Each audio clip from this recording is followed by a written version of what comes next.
بسم اللہ الرحمن الرحیم۔ السلام علیکم ورحمۃ اللہ وبرکاتہ۔ MJ7 کے تحت ہم لوگ گزشتہ کئی دنوں سے باتیں کر رہے تھے۔ آج ہم آخری کڑی میں پہنچ گئے ہیں۔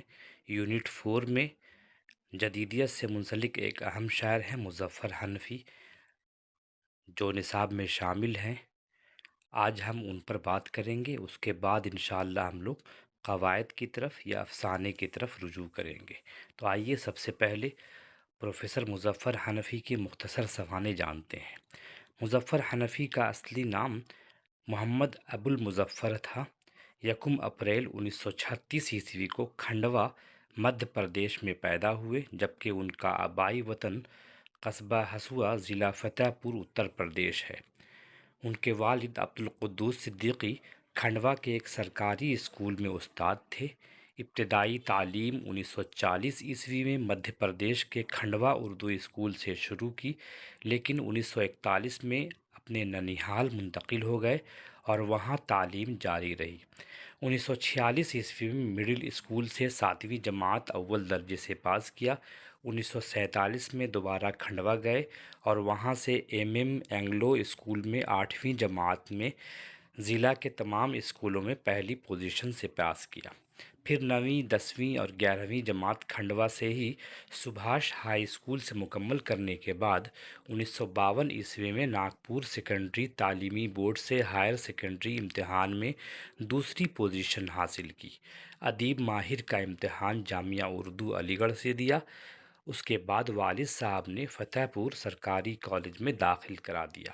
1955 میں بھوپال کے محکمہ تعلیمات میں تقریباً 3 سال تک بحیثیت استاذ ملازمت کی۔ اس کے بعد ان کی شادی ہوئی۔ اس کے بعد 1 سال تک محکمہ جنگلات میں ملازمت اختیار کری، البتہ تعلیم کا سلسلہ جاری رکھا۔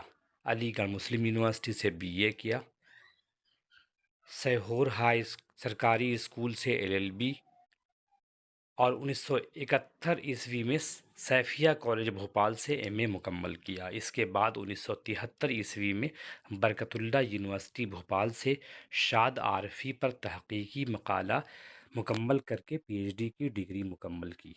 پروفیسر حنفی نے اپنی عملی زندگی کا آغاز مدھیہ پردیش کے محکمہ جنگلات سے کیا تھا، تاہم اس دوران تعلیم کا سلسلہ بھی جاری رہا۔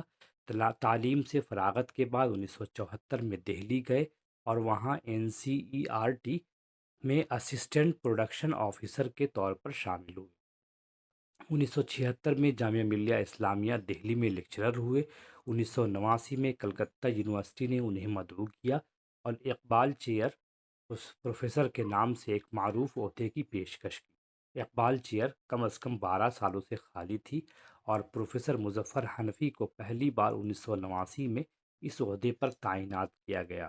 وہ 2001 میں اقبال چیئر کے پروفیسر سے ریٹائر ہو کر دہلی واپس آ گئے، جہاں انہوں نے باقاعدہ شعر و ادب کی خدمت کے لیے خود کو فارغ اور وقف کر دیا۔ مظفر حنفی کا تشخص محض شاعر ہی کے طور پر نہیں، بلکہ وہ ایک اچھے شاعر اور جینوین شاعر تو تھے ہی، مگر ادب کے تناظر میں جب ان کے کام کو بغور جائزہ لیا جائے گا تو ان کی ادبی کردار نہایت متنوع ملتا ہے۔ ہر چند کہ انہوں نے بہت شاعری کی، مگر یہ بات بھی نوٹ کرنے کی ہے کہ مرحوم نے شعری دنیا میں اپنا ایک اسلوب اور لہجہ بنایا ہی نہیں، بلکہ اس کو پروان بھی چڑھایا۔ وہ اردو کے ممتاز تر صاحب اسلوب شاد عارفی جیسے شاعر سے ضرور متاثر تھے، مگر وہ اس تاثر میں گم نہیں، بلکہ عارفی کے اثر سے وہ شاد کام رہے۔ واضح رہے کہ شاد عارفی پر ان کا کام یادگار بلکہ اساسی نوعیت کا حامل ہے۔ 10 اکتوبر 2020 کو دہلی میں ان کا انتقال ہوا۔ ان کی تصانیف کی فہرست کافی طویل ہے۔ بچوں کی شاعری ہو، ادب کی شاعری ہو یا تنقید کی بات ہو، تمام اصناف میں انہوں نے طب آزمائی کی ہے۔ پہلا مجموعہ ان کا شائع ہوا پانی کی زبان کے نام سے 1967 میں۔ اس کے بعد بہت سے مجموعے ہیں، شعری مجموعے، افسانوی مجموعے، یہ سب، لیکن اس کو جاننے کی آپ کو قطعاً ضرورت نہیں ہے۔ چل چمیلی باغ میں یہ ان کا سفر نامہ ہے، یہ یاد رکھ سکتے ہیں آپ لوگ۔ اس کے علاوہ غزلیں ہیں، ادب اطفال کے حوالے سے بہت سی کتابیں ہیں۔ کمان کے نام سے 2013 میں ان کا شعری کلیات شائع ہوا تھا عرشیہ پبلیکیشن سے۔ اس کے بعد بھولی بسری کہانیاں افسانے ہیں 2015 میں۔ تنقیدی کتابوں میں شاد عارفی کی غزلیں، جہات و جستجو، جدیدیت، تجزیہ اور تفہیم، نقد ریزے، تنقیدی ابعاد، حضرت موہانی پر تنقید ہے، باتیں ادب کی، محمد حسین آزاد کا مونوگراف لکھا، شاد عارفی فن اور فنکار کے نام سے کتاب ترتیب دی، میر تقی میر کا مونوگراف لکھا، اور مضامین تازہ کے نام سے ان کے تنقیدی مضامین کا مجموعہ 2010 میں شائع ہوا۔ ان کے صاحبزادے ہیں فیروز، انجینئر فیروز مظفر۔ انہوں نے 3 کتابیں ترتیب دی ہیں۔ پہلی کتاب ہے مظفر حنفی ایک مطالعہ، 1999 میں شائع ہوئی ہے۔ دوسری کتاب انٹرویو کی ہے مظفر حنفی سوالوں کے حصار میں، اسے بھی انجینئر فیروز مظفر نے ترتیب دیا ہے، 2007 میں شائع ہوئی ہے۔ تیسری کتاب ہے مظفر حنفی کے نام کچھ ادبی خطوط، انہیں بھی ان کے صاحبزادے انجینئر فیروز مظفر نے ترتیب دیا ہے، یہ 2022 عیسوی میں شائع ہوئی ہے۔ ان کتابوں سے آپ رجوع کر سکتے ہیں، مستفید ہو سکتے ہیں۔